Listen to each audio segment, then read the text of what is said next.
ब्राह्मणांना टार्गेट करणाऱ्या भास्कर जाधवांचा ब्राह्मण महासंघानं निषेध केलाय। जाधव साहेब 1,500 मतांनी निवडून आलात, ती मतं जर फिरली तर अवघड होईल असा इशारा ब्राह्मण महासंघाचे अध्यक्ष आनंद दवेंनी दिलाय।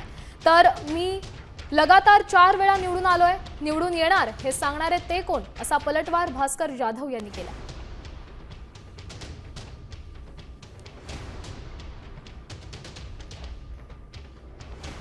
खरं तर माणसं पातळींतरी असतात का ते निश्चित असतात। म्हणजे 4-4 वेळा पक्ष सोडणारा माणूस सुद्धा किती पातळींतरी असू शकतो हे महाराष्ट्रात आत्ता सुद्धा बघतोय आपण। त्याचे जायला नकोय। पातळींतरी व्यक्ती असू शकतो, समाज नसतो कोणत्याही। असं असताना एखाद्या समाजाला टार्गेट करणं भास्करराव, आम्ही तुमचा जाहीरपणे निषेध करतो। एकदा स्पष्ट सुद्धा करा की अनाजी पंत कोणासाठी पातळींत्र करत होते, कोणासाठी षडयंत्र करत होते। जात बघून एखाद्या जातीला टार्गेट करणं भास्करराव, आपण फक्त 1500 मतांनी निवडून आलेला आहात। ही जर 1500 मतं फिरली तर अवघड जाऊ शकतं, एवढंच मी आपल्याला सांगू इच्छितो। ते काय पुन्हा निवडून येणं नाही येणं ह्यांच्या हातात काय आहे?